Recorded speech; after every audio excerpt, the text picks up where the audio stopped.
in, family. Join in. We got a new book. New book we picking up today. Salute, man. New book. Um, this book is titled King, Warrior, Magician, Lover by Robert L. Moore and Douglas Gillette. I picked up this book super randomly. Came in on one of the YouTube algorithm thing is, and the title jumped out at me. King, Warrior, Magician, Lover. It kind of reminded me of like tarot or tarot cards. The genre is going to be psychology, self-help. This quote says, "It's a bold map for traversing the masculine psyche" by Michael J. Mead. Subtext is rediscovering the archetypes of the mature masculine by Moore and Gillette. So what I'm going to do is actually go through this. Oh, we got a voice chat. I'm going to jump in there. Man, that sounds good. Okay, King, Warrior, Magician, Lover, the best-selling, widely held Jungian introduction to the psychological foundations of the mature, authentic, and revitalized masculinity. Jungian introduction to the psychological foundations of the mature, authentic, and revitalized. Okay, I'm gonna go through these quotes. And we're gonna do the thing, judging the book by its cover. And I'm gonna read through the preface and the introduction, which I have already put some notes on. You know what I'm saying? Didn't let my pen do some work, so this should be smooth as we read through. But on the back of the page, the book jacket, we got a quote from Michael Lee. Again, the author's take on the difficult task of separating man from boy by excavating the psychological facts from ancient myths and modern movies. A map for men when the intellectual history of the late 20th century is written. Moore's shrewd analysis of Jungian thought will occupy an important place. Moore and Gillette are handing men concrete images and explicit ways of thinking and being, ways to mature and still remain fully masculine. That's from the Chicago Times. A liberating guide to self-transformation, says publisher Weekly.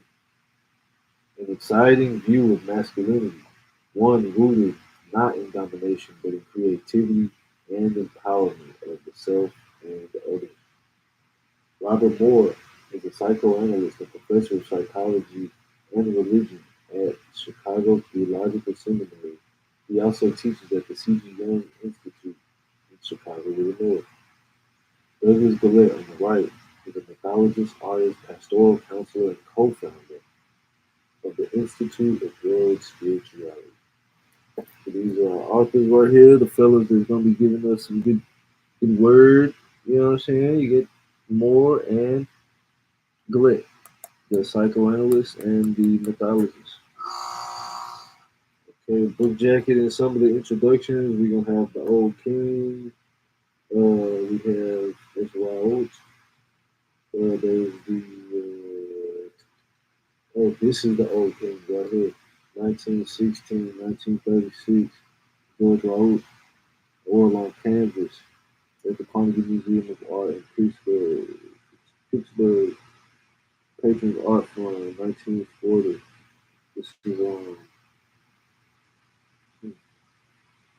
so the next one is gonna be here. Portrait of Charles V at the Battle of Mulberg, 1548 by Titian, the Italian. It's oil on canvas and it's currently at the Prado Museum in Madrid, New York, 2008. Or 1990, I should say. This one is good because moving to a Mercedes by Titian in 1990 publication. The next image here we have third down is going to be but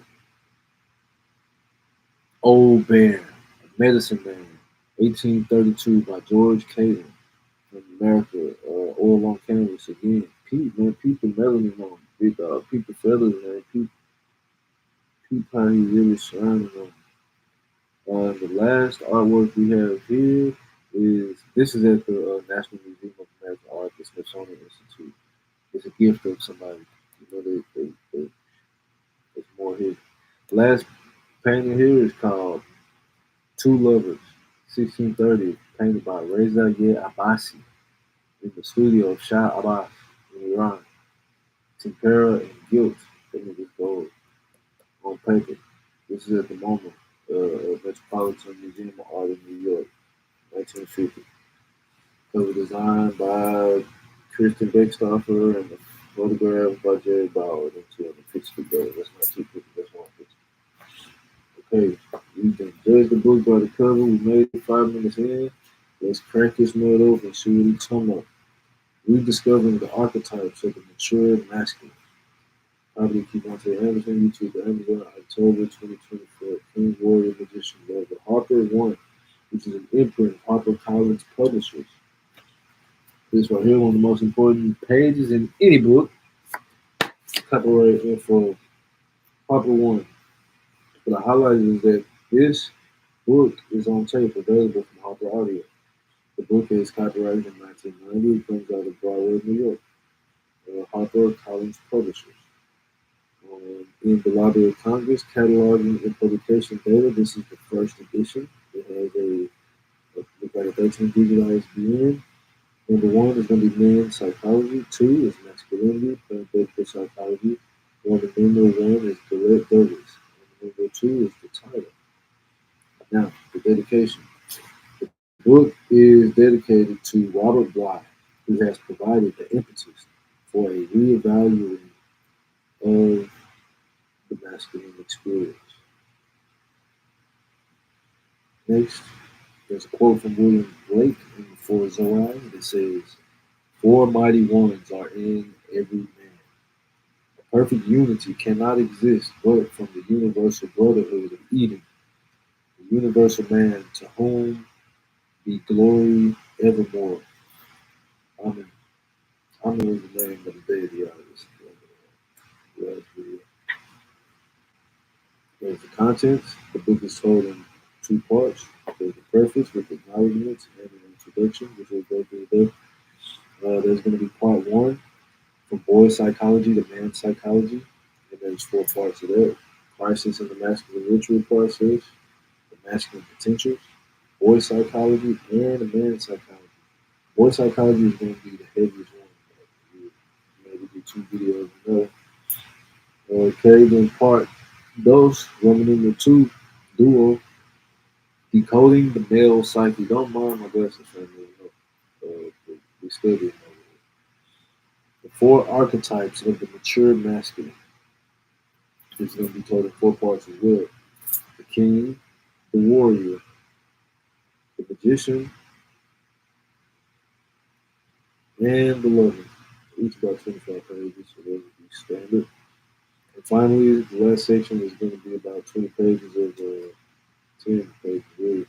The conclusion, accessing the archetypal powers of the mature masculine. So what you do with all this information. And finally, there are selected readings, which I have already perused. Let's get into the preface. First off, I'm going to say commentary on the quotes and so forth is that these men are from Chicago. So they produce out of Chicago. It's a self-help book. I've been doing well with those recently. Psychology of the mind, which we use all day, all day, all the time.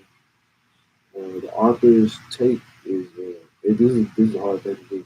Separating man from boy and figuring out how to use facts based on ancientness, long lasting traditions. This is a map and roadmap. This is a tool, self-help book, but this is also a hammer to hit out the nails that's poking the wrong way. They use young. I think that's really heavy for them to do young like that. This is a liberating guide, okay, and it's exciting. It should be fun. And as I listen to it, I've listened to it 2 or 3 times already, and I've read through this already just to make sure that I'm ready to tighten up. We're going to push through it from page 11 all the way to 19. What happened? Yeah. We're not at the age of 2, 3, 4, 5. We got 2 on 5. Later. Preface. The archetypes of king, warrior, magician, and lover have been increasingly in focus in men's gatherings and publications in the United States and abroad. Indeed, Many people assume that these patterns have traditionally been understood to be the building blocks of the mature masculine. Here's what he defines it. In fact, the psychological research that leads to the naming of these archetypes as the four fundamental configurations which, in dynamic relationship, constitute the deep structures of the mature male psyche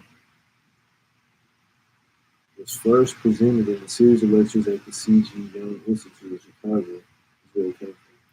First published in the series of best-selling audio tapes, now known, now widely influential in the men's movement. It is our belief that the cycle. So let's break this down for me before we go too far. So he's saying the archetypes, which are king, warrior, magician, and lover, they've grown in popularity and focus, especially in men's gatherings and public places. They assume that they've been understood as the building blocks of the mature. You don't need these for to get to mature masculine to evolve. In fact, the research that led, how did they even get the name? The research is the four fundamental configurations of which and dynamics. So basically, they figured out by studying us in relationship. These is what make the deep structures of our mind. When they was first presented, they came out rooted into C.G. Young Institute of Chicago, and they was published as an audio tape that is now influential in the movement. So that's the reason we use these archetypes, which we are examining and rediscovering. Okay, so that's the root we use. Continue on to tell us that it is our belief that the psychological findings outlined in these lectures constitute a major and potentially revolutionary breakthrough in decoding the fundamental deep structures of the human self, of masculine and feminine. So in this sentence, he's telling us more, but they are telling us more of the usage of these archetypes. And he's saying that they believe that this, what they found outlined in these lectures, is potentially revolutionary. It's going to change the world. It's going to spin something in the paradigm shifting that will help us decode this deep, subliminal structures of our human self, both man and woman, masculine and feminine. Even in the man got the animals and animals. You know what I'm saying? A man got animals, woman got animals. And so we talk about basket balancing those energies within each of us, the masculine and feminine. Goes on to say, this decoding of what Carl Jung called the double quaternion,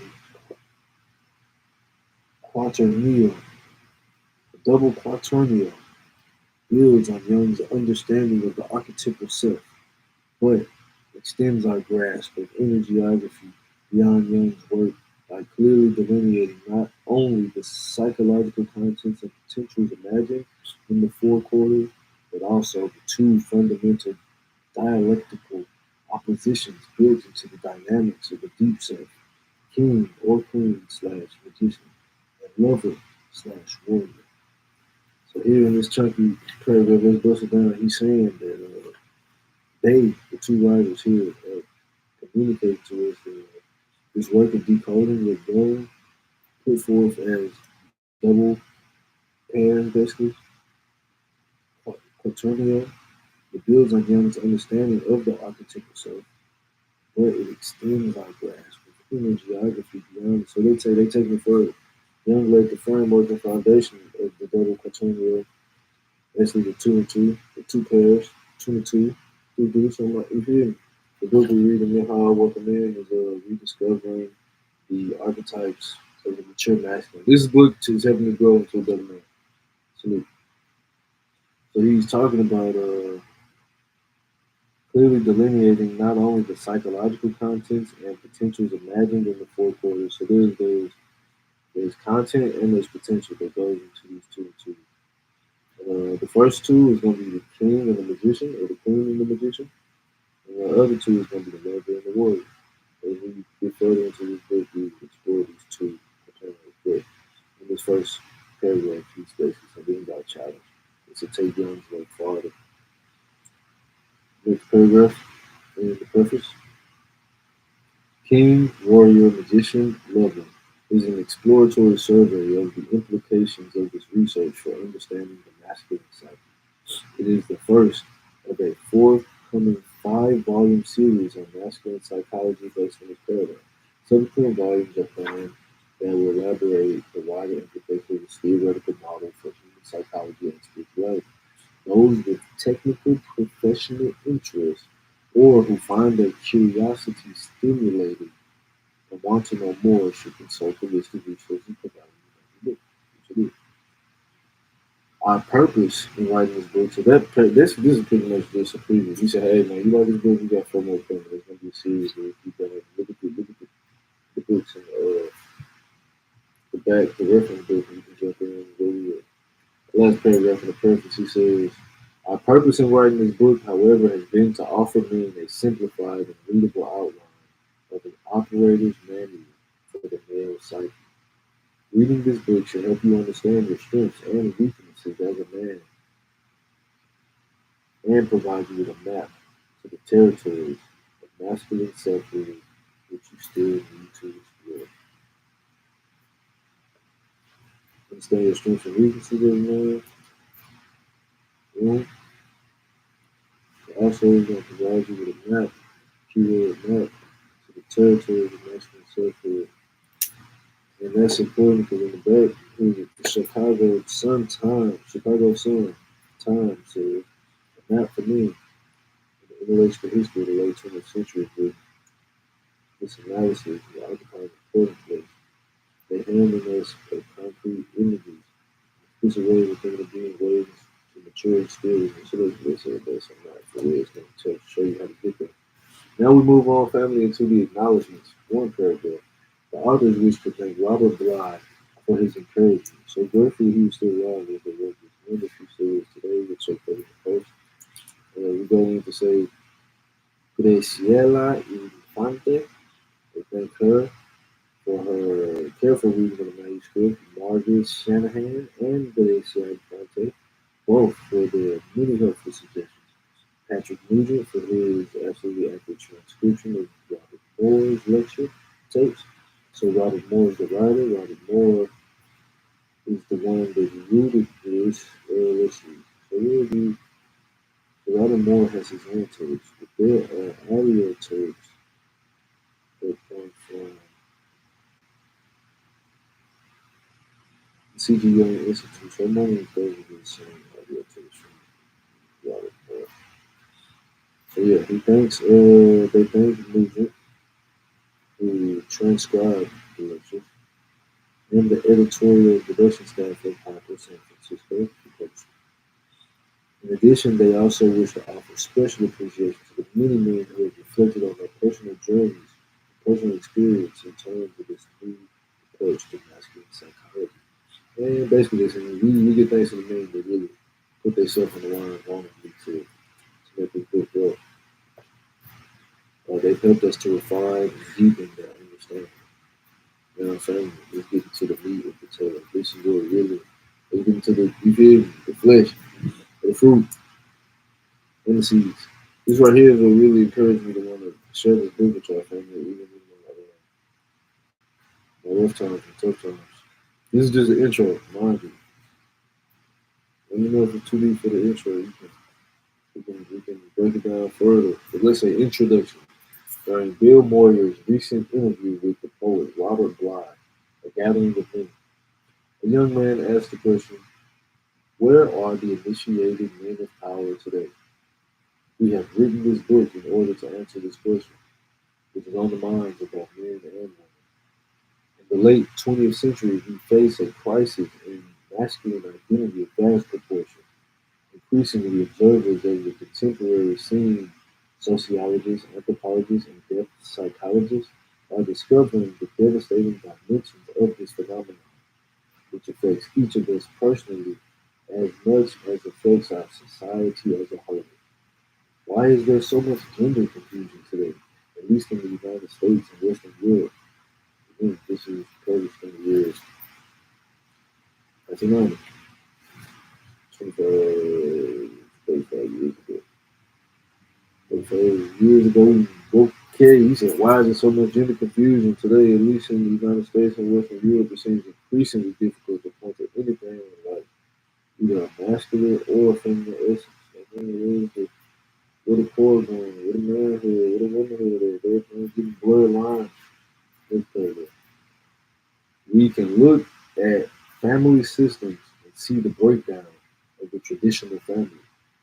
More and more families display the sorry fact of the disappearing father, which disappearance through either emotional or physical abandonment, or both.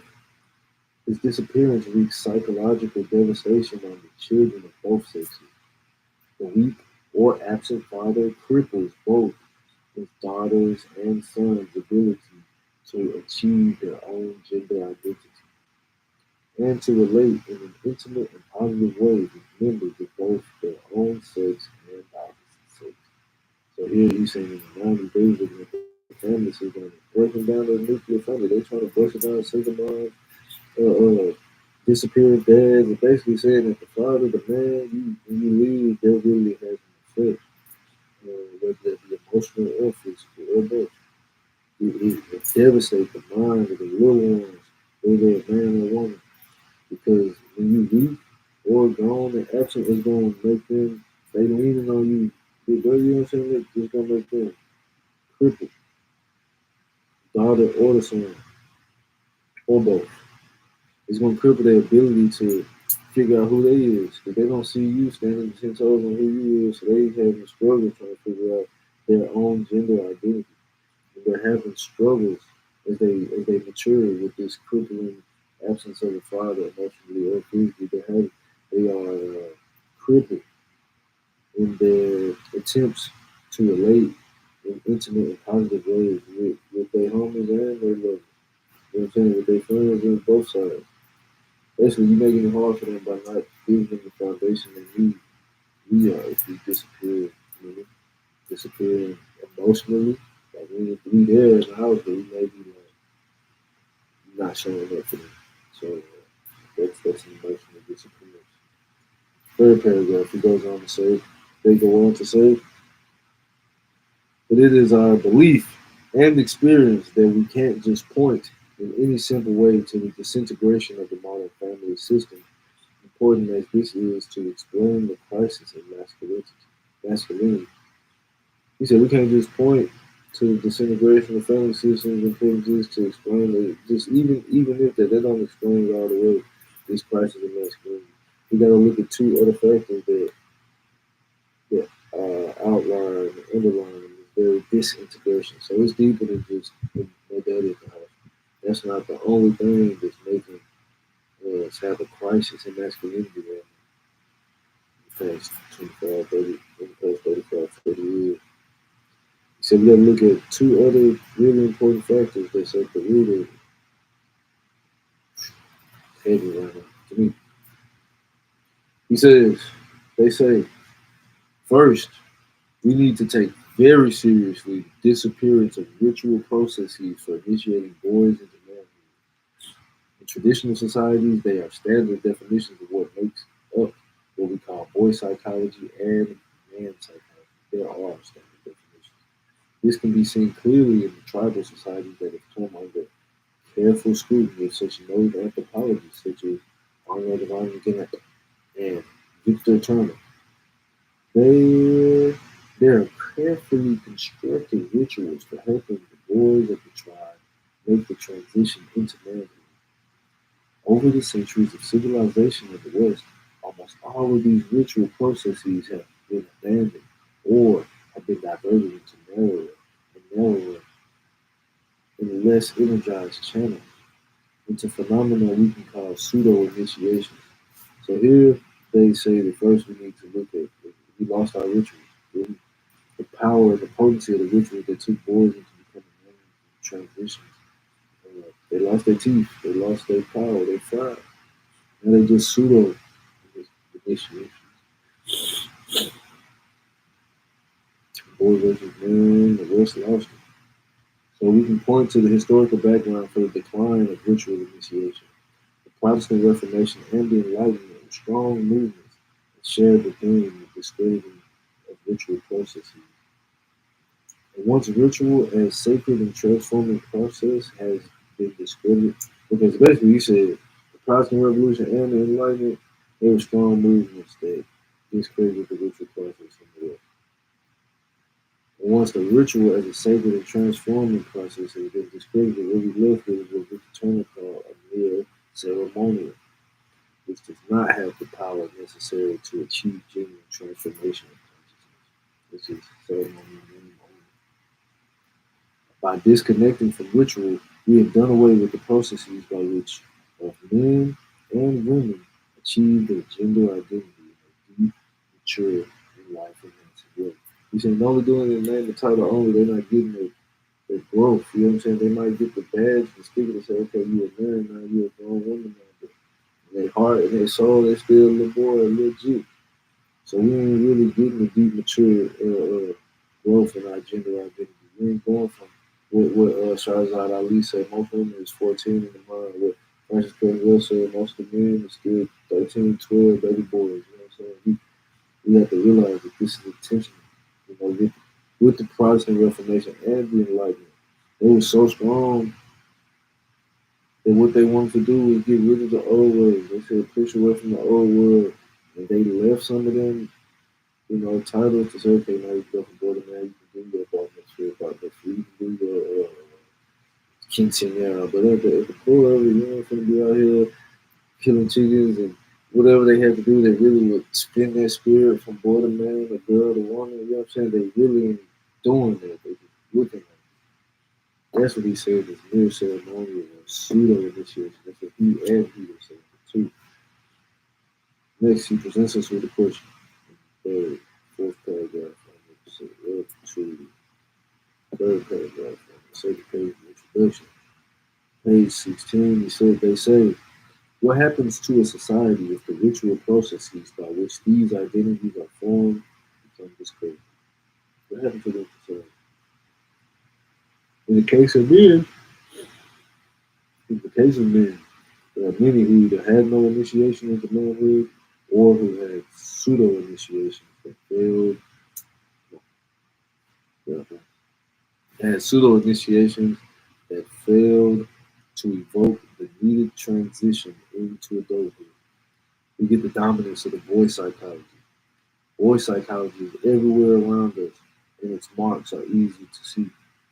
Among them are abusive and violent, acting out behaviors against others, both men and women, passivity and weakness, the inability to act effectively and creatively in one's own life, and to engender life and creativity in others, both men and women. And often, an oscillation between the two, abuse, weakness, abuse, weakness. So he's saying here that the question that we need to put forth in our mind, down our mind bone, is what happens when we neglect these rituals, these code rituals. For men, they don't take us into adulthood. We get the dominance of the boy psychology. He basically defines boy psychology as the inability to act effectively and creatively. He also talks about gendering life and creativity in others. He says the oscillation between abuse, weakness, and abuse and weakness.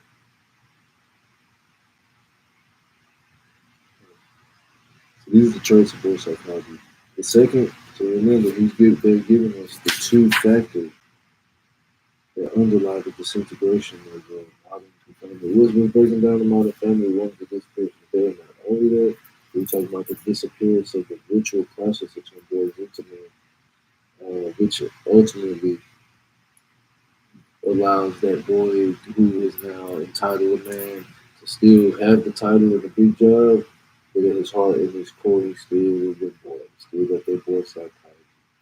And it's easy to tell, if they're abusive, they're violent, like this everybody, they're passive, they're weak, they don't act, they're not effective, and they lack in creativity. I know these are things I can let you oscillations between abuse and weakness, it's very hard to overcome those things within myself, boy psychology.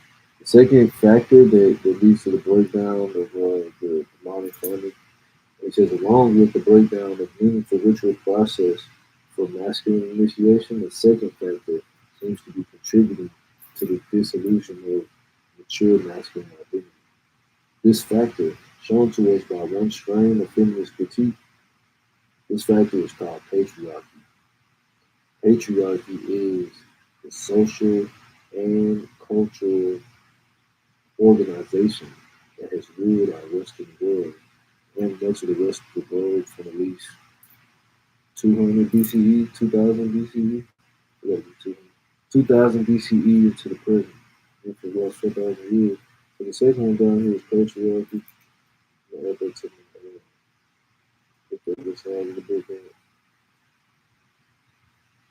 margin. And then the first one is discipline, so rituals, traditional rituals, or real rituals. They have it in the title. Rituals. Yeah. Okay, so we talking about basically the patriarchy been running the world for the last 4,000 years. When you say feminists have seen how male dominance and patriarchy has been oppressive and abusive for the feminine, of both the so-called feminine characteristics and virtues and actual women themselves. So he's saying the patriarchy got like all type of attacks on one femininity, whether that be like calling somebody a pussy or denying a woman from her opportunity because she has this. Both of those are oppressive and abusive traits of the male dominance and patriarchy for the last 4,000 years. It goes on to say, they go on to say, in the feminist radical critique of the patriarchy, some feminists conclude that masculinity in its roots is essentially abusive, and that connection with eros, with love, relatedness, and gentleness, comes only from the feminine side of the equation. Now, this is what the feminists think about the patriarchy. And as they contemplate the roots of the patriarchy, they begin to tell us that masculinity is its roots. Some of them, not all feminists. Some feminists, they report, they've concluded that masculinity itself is essentially which I know that he was conjecture because they'll continue to tell us why. But from my own experience, masculinity itself is not the root of the abuse. I think it's some of this boy psychology stuff that lack of transforming that potential boyish masculinity into a mature man masculinity. And so this conjecture that was put forth by the feminists about what the root of abuse is, being rooted in masculinity itself, they go on to address and say, as useful as some of these insights have been to the cause of both feminine and masculine liberation from patriarchal stereotypes, we believe there are serious problems with this perspective. All right, whatever. This serious problems with the perspective. In our view, patriarchy is not the expression of deep and rooted masculinity, for truly deep and rooted masculinity is not abusive. Patriarchy is the expression of the immature masculine, so not the mature masculine. Patriarchy is the expression of the immature masculine. It is the expression of boy psychology and, in part, the shadow or crazy side of masculinity. It expresses the stunted masculine, fixated at immature levels. Now, right here, this is the authors are telling us directly what they think is the issue with patriarchy. And they tell us very clearly that it expresses the immature masculine. They saying, hey, this is little boy stuff. You know what I'm saying? You grown man. You talking about being big king, big warrior over your domain. Don't be up there, little boy, abusing people. You know what I'm talking about? You fixated on the immature. You stunted growth. Like, you keep growing, keep growing, keep growing. Let that go. You feel me? Show love. You feel me? Show tact. Show discernment. Be present. Be a leader. Don't be led by emotions. You know what I'm saying? And lust and so forth. Be mature. So they're saying that this is an expression of the boy psychology. Partially of the shadow. You know what I'm saying? The shadow stuff. We're going to talk about that again. He goes on to say that's even the crazy side of the masculine. It's the side that is off balance and throw it off. You feel me? They done took over and they patriarchy the world. So let's continue. Patriarchy, in their view, is an attack on masculinity in its fullness, as well as femininity in its fullness. So this patriarchy seems to be a lack. They define it as lacking. Scarcity. They are hating on the fullness. scarcity.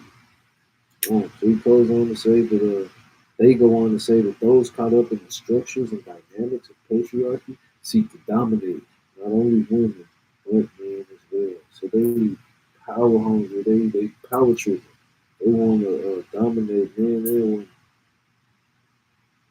patriarchy is based on fear. They live by fear.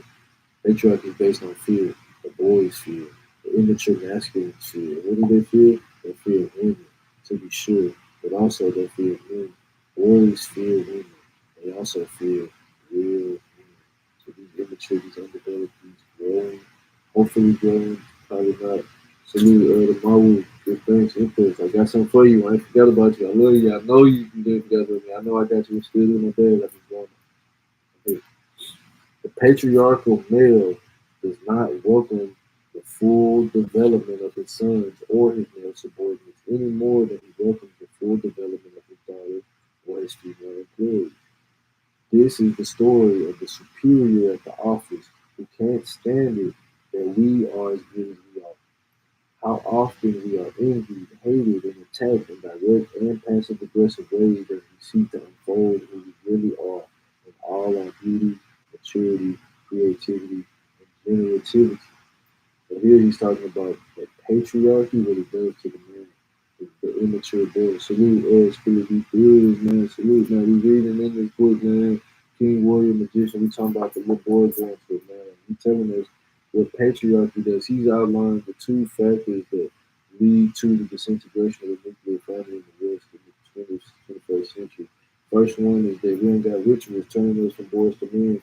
The second one is that patriarchy, this obsession with the patriarchy, also the practice of patriarchy. He's saying the patriarchy is just a platform for the little boy, for the immature man, the fearful person who wants to rule by fear to take power. In the middle of this paragraph, we're only going through the introduction right now.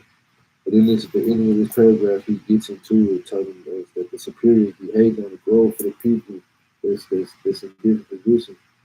Okay, so he says the more beautiful, competent, and creative we become, the more we seem to invite the hostility of our superiors or even our peers.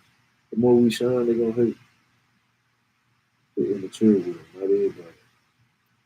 What we are really being attacked by is the immaturity in human beings who are terrified of our advances on the road toward masculine or feminine fullness of being. They don't want to see us fully shine. So they try to cut us before we grow. I told us about that. Everybody told us about that. Marley told us about that. Cut them before they grow. Okay, boom. This is what they're saying. The superiors that's immature, that's dealing with that, that's thriving in that patriarchy, they're gonna keep that. They're gonna try to keep you down with it.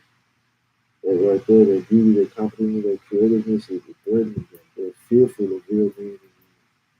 So it goes on to say, they say, the authors, they say, patriarchy expresses what we are calling boy psychology. It is not an expression of mature masculine potentials in their essence. In the fullness of their being, we have come to this conclusion from our study of ancient myths and modern dreams. So this is, they telling us how they know all this. They've been studying the mythology. From their examination of the inside of the rapid feminization of the mainline religious community. So in the 90s, you had women stepping into power in all these religions. They're also drawing from their reflections upon the rapid changes in gender roles in society as a whole, and from their years of clinical practice in which they have become increasingly aware that something vital is missing in the inner lives of many men who seek psychotherapy as a whole. Clearly, they're seeking therapy because there's something missing there. Something vital is missing. And this is how they know that this patriarchy thing and this lack of ritual thing, it really got us stuck in boy psychology, legit hood. Not legit, legit hood. What is missing is not, for the most part, what many depth psychologists assume is missing. So what's missing ain't really what they think it is, which is an adequate connection to their inner feeling. It's not really. It ain't about, you know what I'm saying, us going out. I mean, that's a part of it, but they go on to say, in many cases, the men seeking help had been and were continuing to be overwhelmed by the feminine.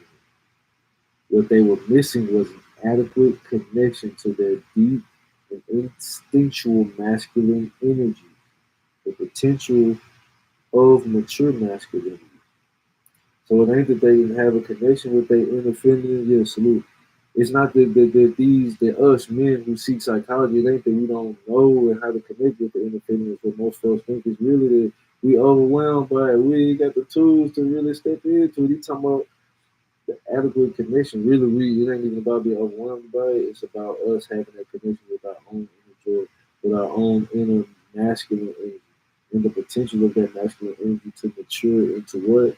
Kinghood, warriorhood, magicianhood, loverhood, into something really potentially powerful and potent. You're waiting to dive into this book, man. Tap in, subscribe, or just keep your eyes out. I'm going to this on YouTube as well, Instagram. I'm gonna keep going through this paragraph by paragraph till we finish it. Uh, so yeah, type in Bang 2415 salute. So he's saying that the men seeking help, we are missing an adequate connection to the deep and instinctual masculine energy, the potentials of the, okay, boom.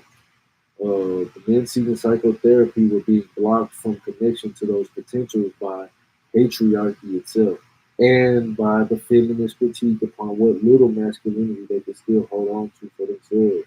So not only was they being blocked, we being blocked by the system of audio could be better. Hey, salute, man, you right about that. I have a mic and I will plug that in for future reference. Thank you for letting me know. I did notice that in the playback that the audio could be better, but tap into my Instagram. It's clearer, clearer, clearer. In the future, I'm gonna lock in on my mic right here. You right, brother. Okay, so I'll be clearer and louder for this last section. That's very important. So he's saying that we're blocked from our potential to tap into the mature masculine energies by the systems of patriarchy itself, which kind of stunt our growth and keep us in boy psychology. But we're also blocked by the feminist critique of what little masculinity we can still hold on to. So they're saying that even we get it on both sides, the system and the critics. It's such is the life of a man, right? And so they go on to say that right there with the extra critique, he goes on to say, "Hello, elder, you sir, we reading the book, you love." They were being blocked by the lack in their lives of any meaningful, transformative initiatory process by which they could have achieved a sense of manhood. So not only was we blocked by patriarchy, blocked by the feminists critiquing us for what we're trying to do, but we also being blocked by the lack. We really don't got no initiation. We don't got no rituals to move us from little boy to grown man. The ones that we do got in name and title only, like a quinceanera or a bar mitzvah. We ain't really out there killing no bears and slaying no lions. You know what I'm saying? We ain't really doing that internal work in the forest like we did 100 years ago. All right. So he's saying that the lack of initiatory process also is a block in our journey towards manhood. Next paragraph. We found as these men sought their own experience of masculine structures through meditation. So he's saying that the men that was coming to psychotherapy, the stuff that worked for them was meditation, prayer, and what Jungians call active imagination. That as we got more and more in touch with the inner archetypes of mature masculinity, we are increasingly able to let go of the patriarchal self, the brainwashing and other wounding thoughts, feelings, and behavioral patterns that become more genuinely strong. So as we begin to dive into this roadmap of growth and evolution for masculine maturity in the masculine energy is going to help us break those chains of patriarchy and break those chains of generational curses and stuff. You know what I'm saying? Talking back to the woman being mad because nigga bro being upset because you know it ain't in control. It's starting to learn how to really embody that king energy. I can keep telling you wrong. So king energy. So he's saying this right here. It becomes more genuinely strong along with prayer, meditation, and active imagination. We get more in touch with who we want to be. It allows us to be more genuinely strong, centered, and generative towards ourselves and others, both men and women. These are the growth benefits of stepping into the mature masculine. Next paragraph says, in the present crisis in masculinity. We do not need, as some feminists are saying, we don't need less masculine power. We need more. We need more of the mature masculine. We need more man psychology. We need to develop a calmness about masculine power so we don't have to act out dominating and disempowering behavior towards others. He's saying that it ain't about dialing the power back on men. It's about giving us more power to step into the maturity. You know what I'm saying? I know y'all upset about this man and the woman we just had in the grace and what he done said and did and what she, signifying, but it's important that we do encourage mature masculinity because men and fathers are going to be very valid towards women and mothers and daughters and sisters and sons and brothers. We as men have to stand firm in mature masculinity. For these reasons, we're being calm. We ain't gotta be dominating and trying to, what I'm saying? Basically, they're saying when the man got it, the nigga gonna crash out. He gonna try to, overcompensate. I've done it, I do that, I continue to work on it. Boom, let's see. Next paragraph, let me go through more from there is too much slandering and wounding of both the masculine and feminine in patriarchy, as well as the feminist reaction against patriarchy. The feminist critique, when it is not wise enough, actually further wounds an already besieged authentic masculinity. It may be that in truth, there never has been a time yet in human history when mature masculinity or mature femininity was really in ascendancy. That's a good word, ascendancy. We can't be sure of that. What we can be sure of is that mature masculinity is not in the ascendant today. So basically, he's saying that too much learning. Basically, you can't go too hard on us. Like, yeah, we messed up. We over dominating and overcompensating and crashing out. But don't we got to figure out the balance. That's wisdom. And the feminists that are reacting to the actions rather than responding, they are reacting and critiquing, which actually further wounds us. So yeah, we out of pocket. You know what I'm saying? Using boy psychology, slang and hurting everybody, right? But then they defensive reacting hurt us back. So we really not getting further. They further wound the already wounded person because daddy was gone emotionally or physically. And we didn't have no ritual to get us to move into this. So now the feminists come around and say, man, you ain't shit, you ain't shit, you ain't shit, I don't need to do boom, boom. It further pushes us away. So as we move towards growth and evolution in the human family, we want to be in ascendancy, whether that be mature masculine energy or mature feminine energy. Hopefully both. We ain't tearing each other down with these gender wars on the podcast. Come on, man. We talking about it. We can't even say in any time in human history have we ever been in maturity? Has our gender energies ever been mature to the point where they are ruling the land positively? This is what we're gonna discover as we dive deep into ourselves. Last two paragraphs, family. I know YouTube. I'm gonna get the audio better next time. We need to learn to love and be loved by the mature masculine. We need to learn to celebrate authentic masculine power and potency, not only for the sake of our personal well being as men and for our relationships with others, but also because the crisis in mature masculinity feeds into the global crisis of survival we face as a species. Our dangerous and unstable world urgently needs more mature men and mature women if our race is going to go on and all into the future. Family, this is our charge. We got to grow up, y'all. We need to celebrate the mature masculine. We need to celebrate the mature feminine. There's a crisis right now that's feeding into the world. It's been feeding into the world for the last 30, 40 years. This book came out in 1990, family. You know they was working on it since the 80s. These folks was at the Carl Jung Institute, man. You know they was giving these lectures. So for the past 40, 50 years, we have been in crisis in these gender wars, man. And he's saying that we need to celebrate the maturity. Yeah, man, I might have been doing this back in the day. But when you grow up and mature and say, man, I was wrong. This is right, and start moving different. Feminists, applaud them when a woman been out doing wild things and then she step into her power, man, applaud her. Don't, you know what I'm saying? This is how we grow, family. If our race is going to go on at all into the future as a race and not as bots and NPCs, we really gotta love on ourselves and each other. Final paragraph from from Moore and Gillette. They say here, because there is little to no ritual process in our society capable of boosting us from boy psychology into man psychology, we each must go on our own, with each other's help and support, to the deep sources of masculine energy potentials that lie within us all. We must find a way of connecting with these sources of empowerment. This book, we hope, will contribute to our successful accomplishment of this vital task, growing into the mature masculine. Thank you, family. I appreciate y'all tapping in, joining me on this journey into rediscovering the archetypes of the mature masculine.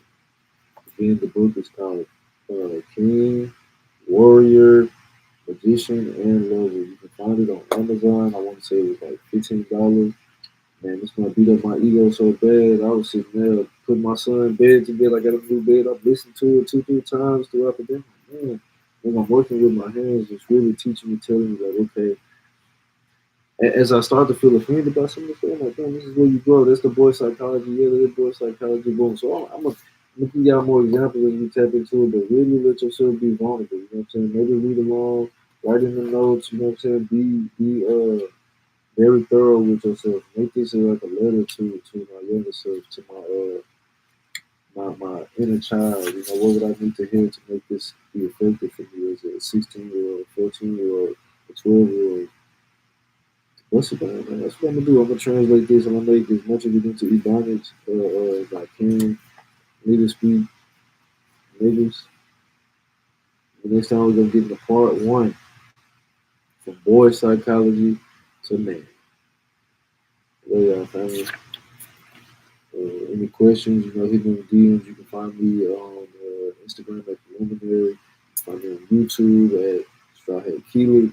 I got music everywhere, books everywhere. I got jewelry, a type of soul. Man, I love y'all. Tap in. What's important here is that we grow, is that we are vulnerable, is that we put ourselves on the line, and that we can be strong, standing firm. I think this is very important as am I'm now a father, so it's important to me to learn how to go from being a boy to being a man. Look like the rituals. I'm a brother, I'm a son, I'm a grandson, and ultimately very, very grateful to this book family. I pray that this works even for women.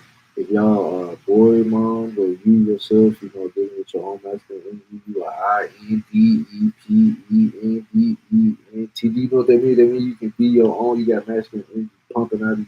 That means that you don't need no nigga to do nothing for you until it's time to make a baby or change a car or something. But you don't need a nigga. You're independent and tap in and get your little boy energy to king energy. Mama, you know what I'm saying? Man, you want to be a grown man, you want to tap in for your son, your brothers, your uncles, all of y'all tap in. And y'all non-gender people, you trying to figure it out, this still can even help you. I ain't preaching the book, man. This man just did something for me. It beat my ego up to the point where I'm like, man, I need to read this again and again. I need to put it out in the light. This video will be for Soul Phoenix, son. This is for you. When you grow up, and I know you three right now, it's hard to have these conversations, but I'm putting this live. You feel me, man? I love you. I love you. Arena Tap In. It's a good book. I know all type of gender things. This book. I'm gonna be reading this on live on my YouTube page, breaking it down, translating it to Ebonics for the folk. You know what I'm saying? Making things simple. They got all type of hey, preview for the people that's catching this and wondering why is it so important. I think that some of the charts in here are very mind blowing. I personally didn't hear them in the audio book, but I heard them described. And so, just for the example, this top one says at the top is the kingdom is fullness, at the bottom is supported by the tyrant and the weakling. And that's just to say, like, okay, when we're in our king energy, there may be a chance that we're stuck before we ascend to who we really need to be as a weakling or a tyrant. And so, people, it's called young, so it's gonna be kind of weird, but for everybody in the industry, man, tap in. We gonna tap in some more. Love y'all, man. Salute. Just wanted to say hello, dude. When I'm about to hit the hay. Love your family. She. I see you.